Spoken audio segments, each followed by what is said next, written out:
J'écoutais dans la famille une de mes nièces parler avec un jeune qui adore les étoiles, hein. Il aurait aimé être, comme on dit, cosmonaute, hein, c'est ça.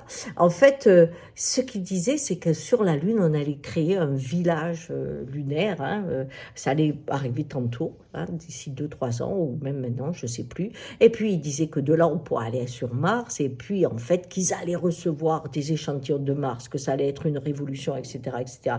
Il était d'un enthousiasme incroyable, ce garçon.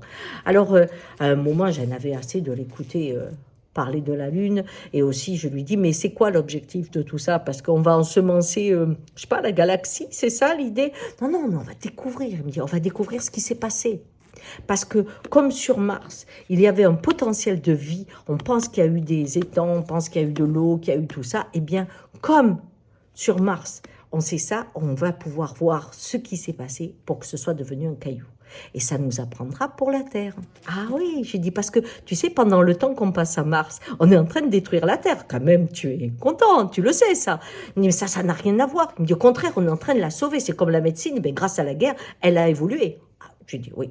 J'ai dit, de toute façon, nous, on est dans une culture qui s'appelle la culture du mort. Pour comprendre quelque chose, par exemple, un végétal, n'importe quoi, on le tue, on le découpe et on comprend comment ça fonctionne. Alors maintenant, on met toute notre intelligence, tout notre argent, on met tout pour comprendre comment Mars est mort et on ne se pose pas la question comment faire vivre la Terre. Je lui dis, tu vois, ça me paraît fou, quoi. Alors il me dit, oh là, vous exagérez, vous mélangez tout. Je lui dis, mais la vie est mélangée et c'est ça qu'il y a de dommage. Je lui dis, tu vois, je peux même te parler de cette façon en pensant à toi. Ah, il me dit, non, pas du tout. Mais je lui dis, si, parce que toi aussi, tu as la culture du mort.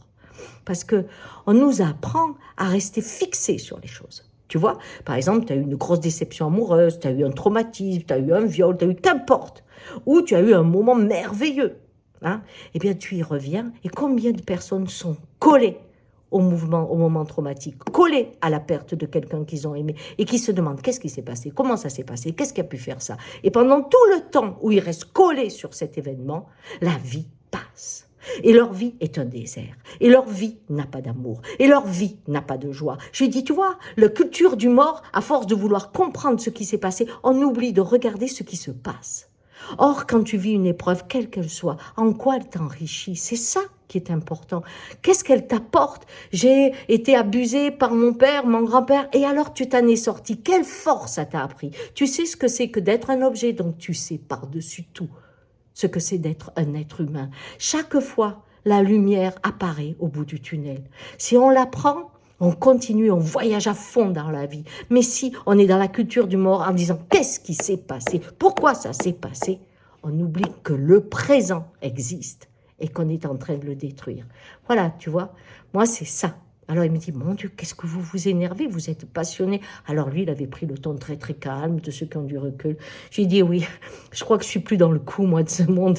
Ça me fait pleurer, ça me fait rire, ça me fait sortir de mes gonds. Bref, la musique de quelqu'un qui ne comprend pas l'incohérence du monde et qui de temps en temps hurle, comme toute la nature qui est autour de moi. Elle hurle, mais toi, tu l'entends pas, puisque tu es intéressé par le mort.